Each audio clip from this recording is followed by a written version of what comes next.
What you're about to experience is one man's quest to see beyond the tumultuous period we're in and to envision what lies just beyond our grasp, yet well within our reach. Welcome to Larry Rifkin's America Trends, where the future has arrived, and it's just in time.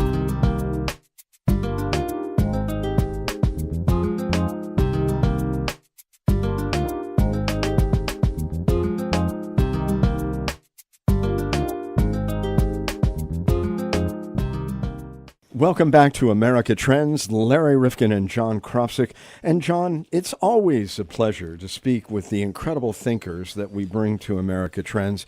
And we're really lucky because all the big think tanks, all the great publishing houses, and all of the great authors and others who come from universities far and wide, from Stanford to Yale to Harvard, somehow they find their way to our microphones. I know, it's amazing the guests you get, and you're so good at asking the questions too. I mean, well, it's we just try. Wonderful. Well, we try, John. But I'll tell you, podcasts develop different approaches to the types of material that they want, and there are certain times when we find a guest.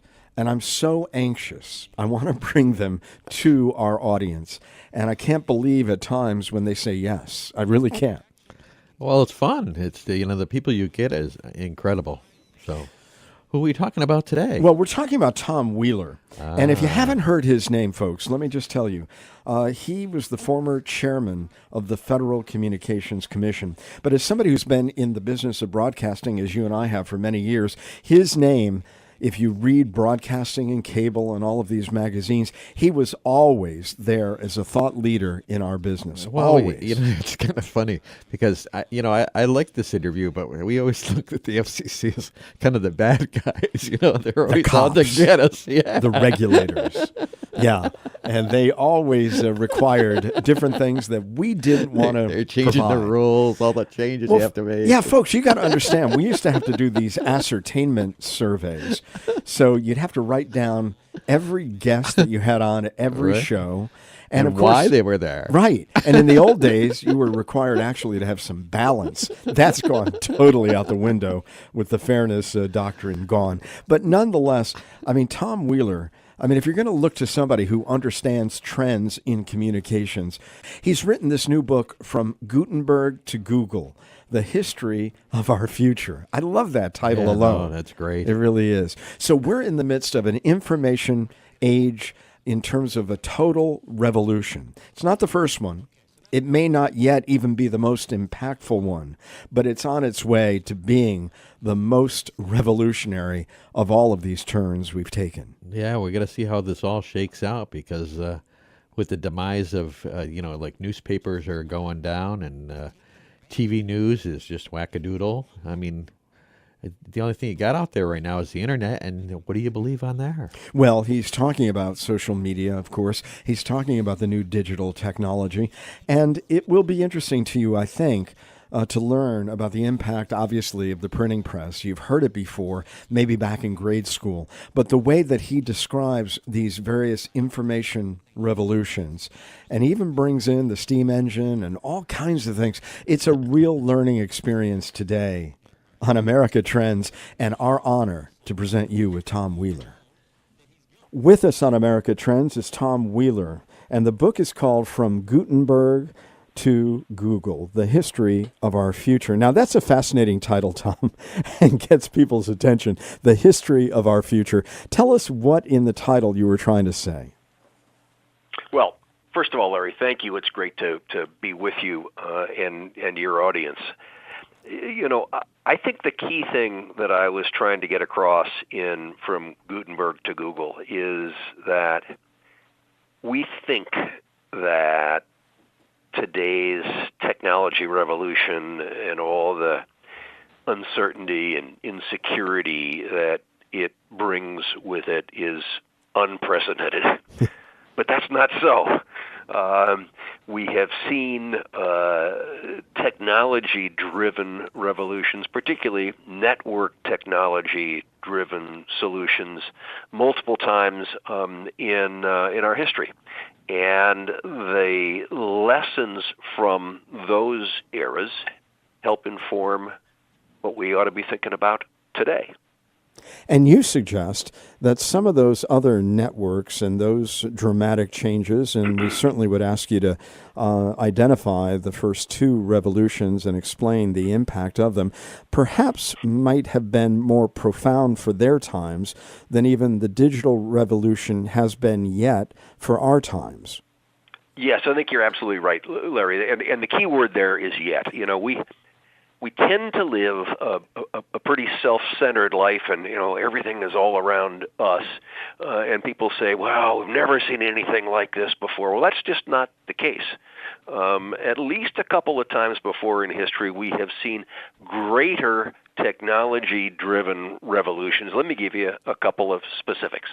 The first and the original information revolution was the development of the movable type printing press by Gutenberg back in the 15th century.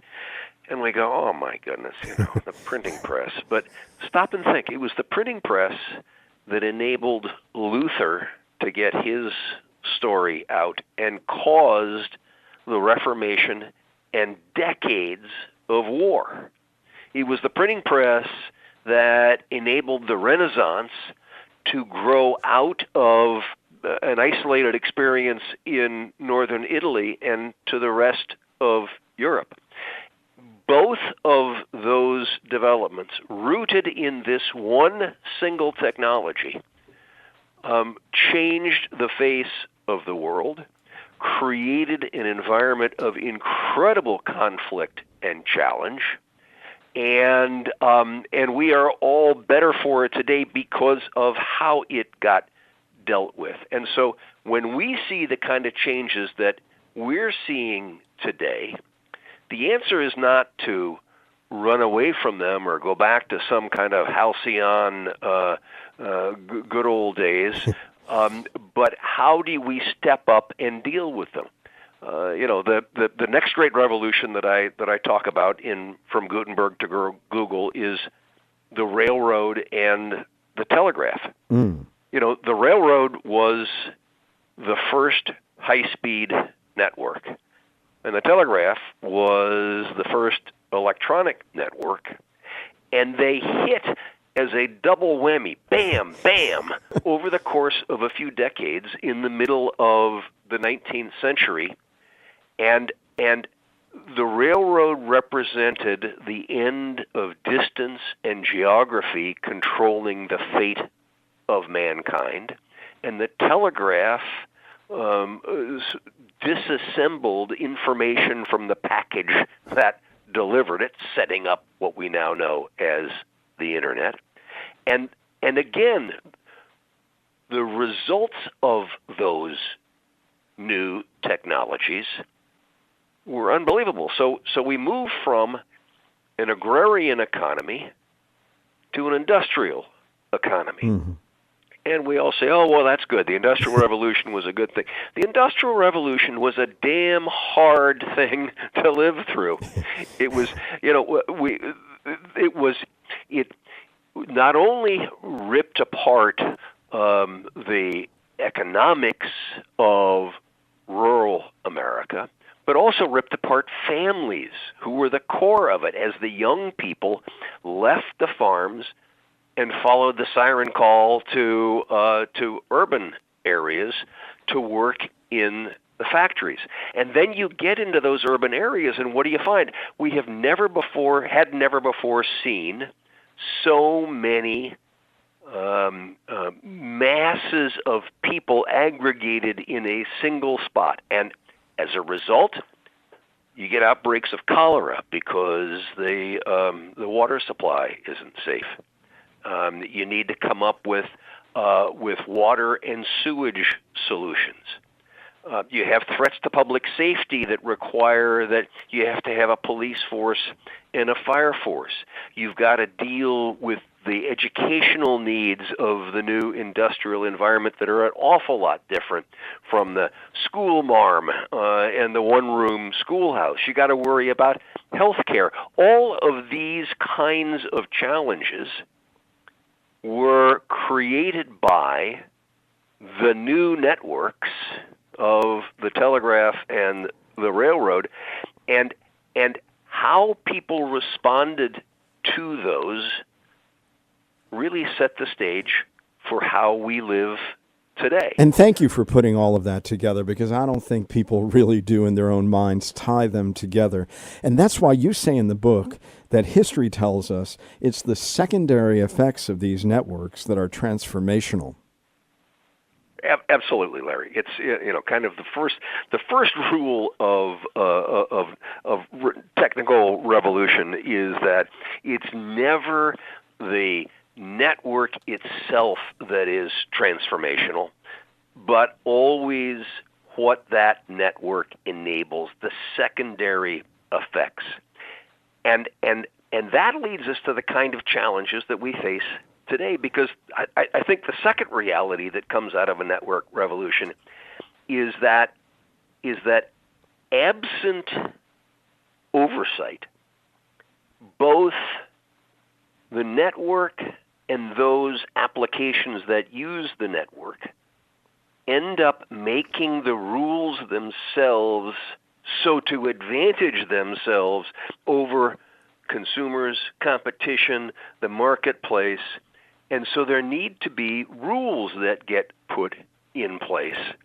And that we're living through that kind of challenge right now. For instance, as the internet suddenly makes our privacy, our personal privacy, a fungible asset that is taken and commoditized and sold by online companies like Google and Facebook, how do we come up with rules?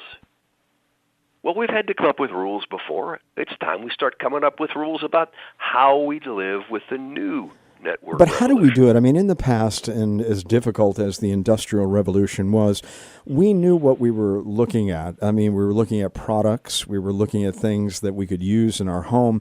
And today what we're selling is information, and oftentimes, as you tell us and remind us, it's information about ourselves. And I love that analogy about the U.S. Post Office. Why don't you help us from there? Well,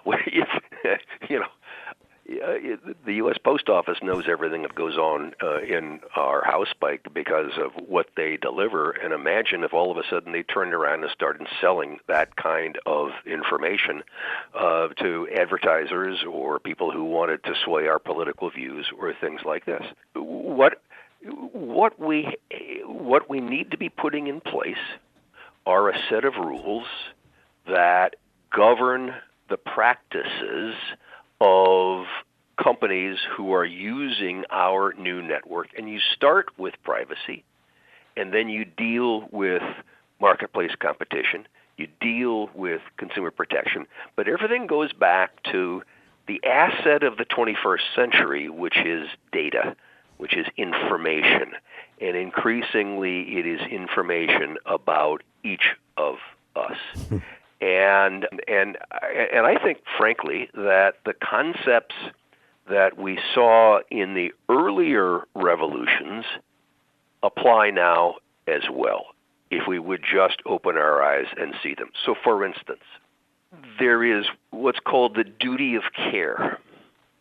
When the railroad came along, it would go lickety-split through farms and past barns and spewing off hot sparks that ended up lighting barns afire and hayricks and this sort of thing. And the question was, who has the liability for that? Shouldn't the railroad be responsible? And so the concept of duty of care, which is an old English common law concept, evolved to become a standard for negligence. So the question was, did you, the railroad, do something to mitigate the possible bad effects of what your technology caused? In this case, did you put a screen across the top of the smokestack to catch the cinders? We're in the same exact situation today. Well, when Facebook had to go in front of Congress and explained what were some of the implications of what happened with the bots and the like in the 2016 election and try to explain themselves and how this could have happened, is that part of the reason that you talked about Facebook and their slogan, moving fast and breaking things? Yeah, I mean the slogan that Facebook used to have, they don't have it anymore for obvious good reasons, was move fast and break things, and they cared less about the consequences and more about just doing it. And you need to have a set of expectations that say what you do brings with it a level of responsibility. And we're going to hold you to that responsibility. We have done it before in previous network revolutions. We can do it again now. And yet it seems as if a lot of our lawmakers, and I don't know about our regulators, and you were, of course, a leading regulator at the FCC, do they understand this digital revolution? Because many of our lawmakers, when they're faced with these tech titans, they seem to be befuddled by the technology itself and not able even to get their arms around it. But again, I think this has been historically true, that we have a representative government, and that just as the people have been trying to get their arms around just what is happening with the new technologies, so are the people's representatives. But I think they're coming up to speed rapidly, and that the kinds of problems that we have been seeing, the kinds of abuses, have forced that to happen. But again, it's the same situation as before. We had a situation with the early regulation of the railroads that the Congress and the regulators just didn't get it, and it wasn't until the early 20th century that finally they were able to come up with concepts that apply the proper kind of regulation and became a model for regulation for a bunch of different industries.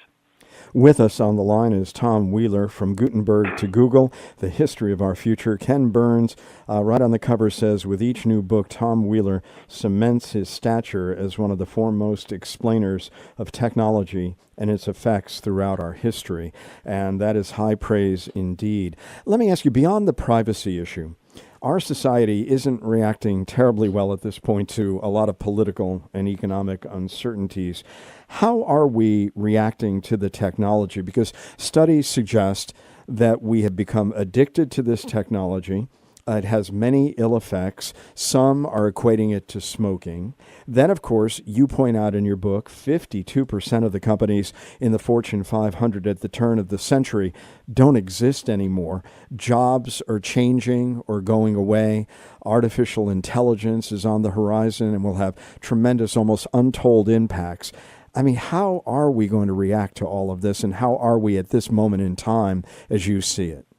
Again, I think that what made America great was not that we ran away from the challenges created by new technologies and their insecurities that they cause and the uncertainty that they cause and the economic dislocations that they cause when we've seen them in the past. We stepped up and dealt with them. And that's the question. That's kind of an existential question that we as citizens and our elected representatives face today. Are we going to step up and deal with these challenges? Or are we going to say, the government just has to stay out of it, that this is too complex? And I think we're better than that. And I think that we can evolve how government deals with the companies that it regulates to reflect some of the new technological realities. But what made America great is that we stepped up to the challenge and dealt with it. And that created, interestingly enough, the status quo that the new technologies are now taking us away from. Well, let me ask you about that. Let's start on and do the same thing again. Well, you remind us that what we previously had were these networks that centralized a lot of functions. Right. And that was back in the 19th and 20th centuries. And so it assembled masses. And now we have got today's networks that are disaggregating and dispersing activity out to the edges. And so what does that mean? Because you say we are a network-centric species. And so put it all together, because some say they're trying to bring us together, but in certain ways we're kind of disaggregating, as you suggest.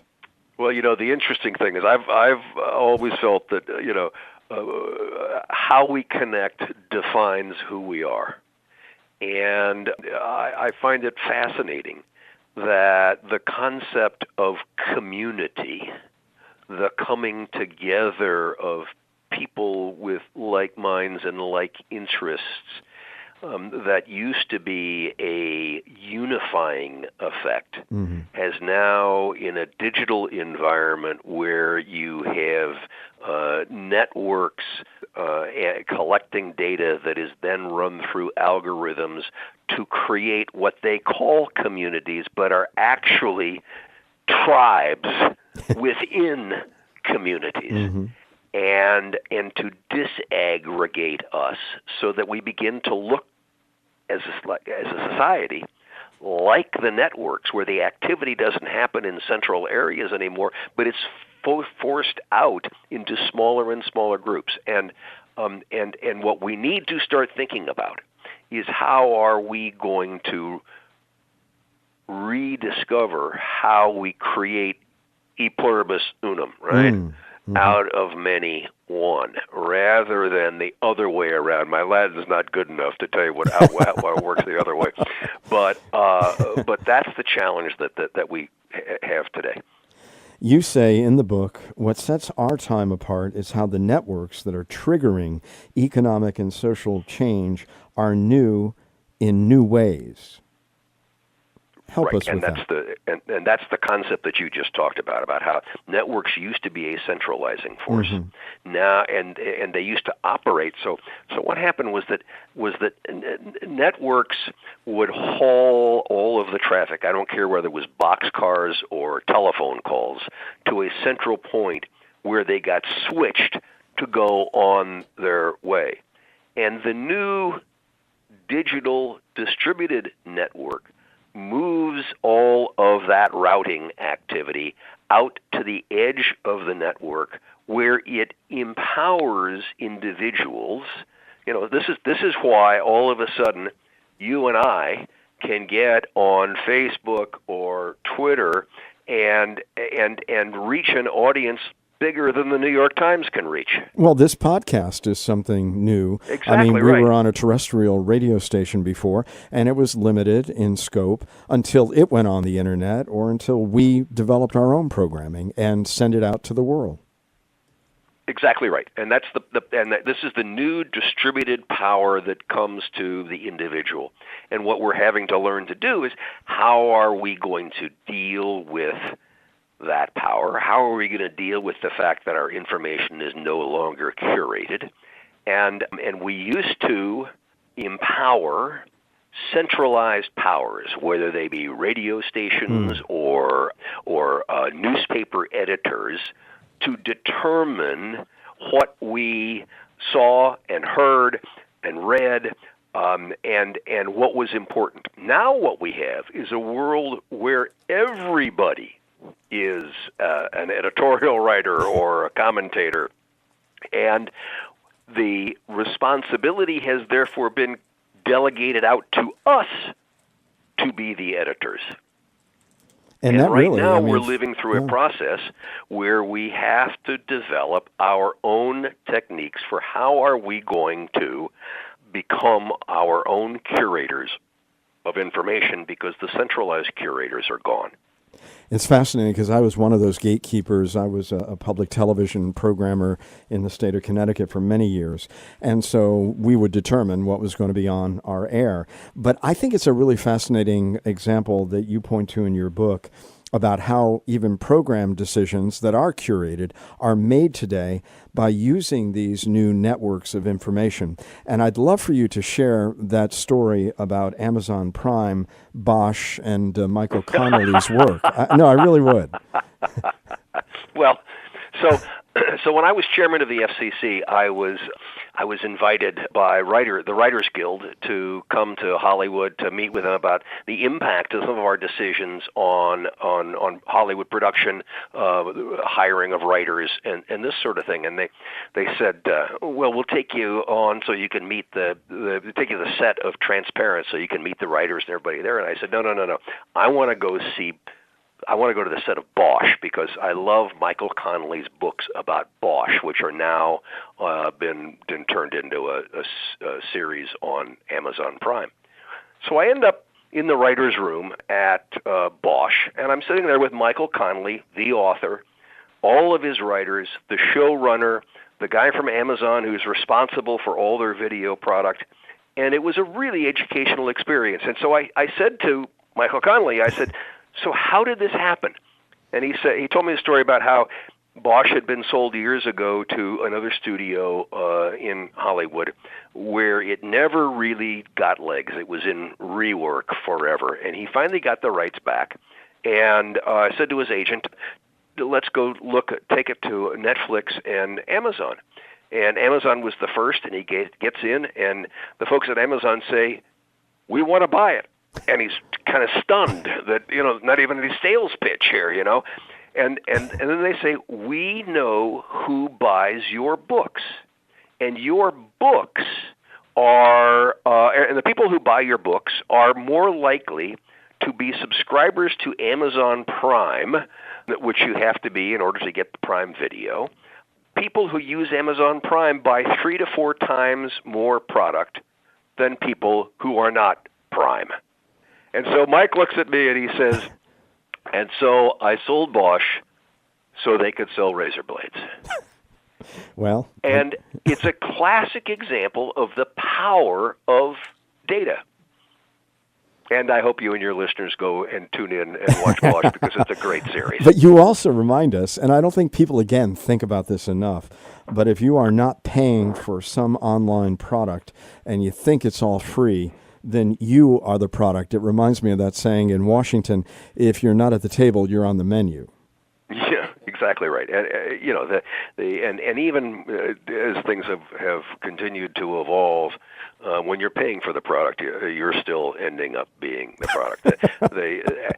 How the information, the personal information about you and me has been siphoned by online companies, often without our permission and definitely without our knowledge, so that it can then be packaged and resold to target us, is the new economic activity of the 21st century, and one that we need to come up with rules as to how to deal with, just like we came up with rules about the railroad, just like we came up with rules about the telegraph.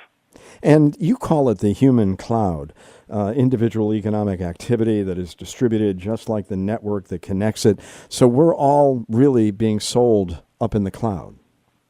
Correct. And, what's the cloud? The cloud is just this graphic representation of a network that really isn't in a single place, but is distributed all over. And we end up being the hubs of that network. You and I end up being the hubs of that network because we're the ones who are making the decision about what comes in and what goes out. And that's the definition of a network hub. So we have moved from an environment where Pittsburgh was the hub for the steel industry in the 19th and 20th century to the distribution of the hub of economic activity actually being you and me and individual consumers and how we make decisions about what goes in and what goes out.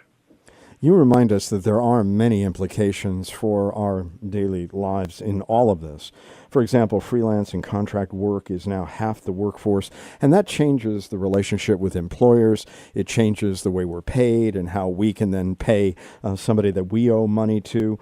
It changes what an office complex is like, and we in the state of Connecticut, where we come from, we see all these companies moving out of these suburban tracks. They want to be in the city with information workers. I mean, there are so many implications of this. Is there anything that really stands out that you think needs to be highlighted as to an implication for everyday life in all of this?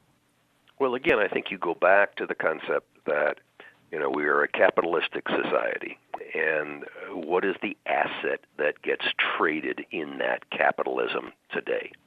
It used to be hard assets. Ford would make a car. And today it is soft assets, digital assets that are principally the information about you and me that then gets put together just like Ford would put a car together to end up being sold to somebody to reach you and me. And that's a whole new paradigm shift. And we need to be thinking about how is it that we are going to oversee the behavior of that. Because, we put rules in place during the Industrial Revolution saying this is how capitalism will function so as to protect consumers and to protect competition. And in the process, we protected capitalism. Now we're in a situation where those who have been developing the new technologies have developed their own sets of rules, and we need to similarly step up and say, no, the new capitalism also needs its set of rules to protect consumers and to protect competition, and in the process, protect capitalism. It is really interesting. We did another podcast on a book called Capitalism Without Capital. And, you point out in the book, of course, about Uber being the largest taxi company with no cabs and Airbnb with no hotel rooms. I mean, it is a remarkable time. How do we do that, and how do these rules get affixed to these activities when you say in the book networks are more powerful than nations? What I'm saying, and networks are more powerful than nations, is that it is the connection that needs to be dealt with. And so we need to deal with what are the impacts of this technology, and we've only organized ourselves thus far to deal with it on a nation-state basis, or in the case of the EU, a supranational structure. But if you look just at our country, we need to figure out how we, as a nation, are going to relate to the new digital society. And then we need to become leaders in the world to help others organize their societies in the same kind of way as we have done historically. And one of the tragedies that's going on right now is that we have stepped away from either the responsibility of how will we govern ourselves and the new technology, and we've let the companies make the rules. And in the process of doing that, we have stepped away from how can we provide international leadership. Shortly after we passed the net neutrality rules, which the Trump FCC has now repealed, but shortly after we passed the net neutrality rules, I was on a plane to Europe, where I sat down with all of the regulators in Europe and helped them work through how they were going to develop their rules, and they based them on our concepts. We don't provide that kind of leadership in the world anymore because we don't provide that kind of leadership domestically either. Tom, I know that we're running short of time, but John has a question for you, and then I'll give you a summative question to end our discussion today, which has been fascinating, by the way. John. Yeah, very fascinating. My question is, do you think that Amazon and Google and Yahoo, these companies have gotten too big for their britches, and they're throwing the money around Washington. Is it time to break them up? It's a great question, John. Clearly, we have new powerhouses. The five, the five most wealthy companies or most valuable companies now are all companies that are in the digital space that, and with, I think, the notable exception of Microsoft, weren't even close to the list 10 years ago. Clearly, we need to bring competition and antitrust concepts to the fore. Whether that means break up or not is a different question. The thing that concerns me a bit about antitrust lawsuits is they take so long. The AT&T lawsuit that broke them up, took like 6 or 9 years. And by the time you get to the final resolution, the world has changed so much. But the kinds of concepts such as we need to have a competitive market, we need to have consumer protections, need to be put in place, and I think those get put in place by regulation and by legislation.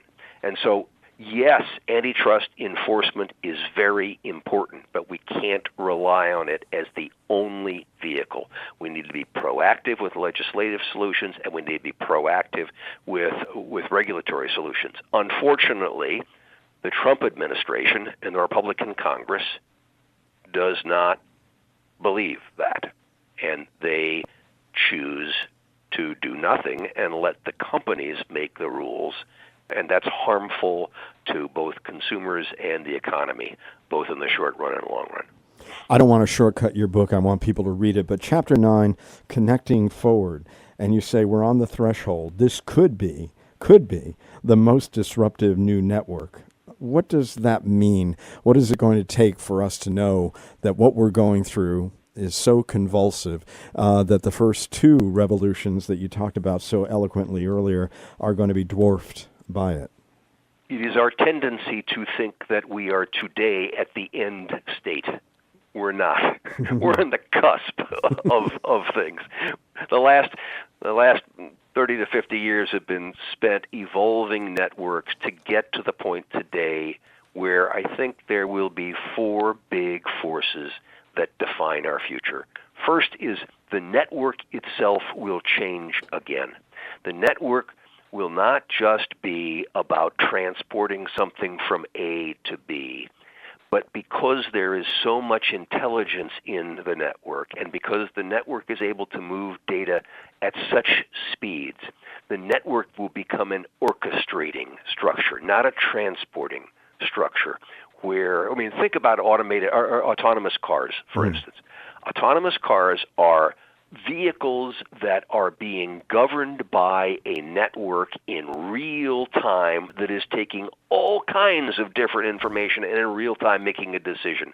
That's a different function of a network than we know historically. Second big change is going to be artificial intelligence. And again, that relies on a highly distributed, high-speed network where all of this data that is being collected. Artificial intelligence really isn't somebody that's a machine that thinks for itself.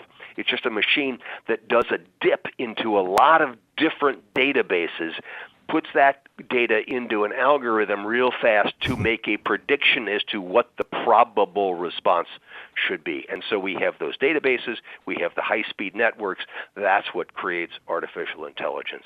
The third driving force is going to be blockchain, which is a whole new definition of trust. Our networks run on trust, our society runs on trust, and we have centralized trust.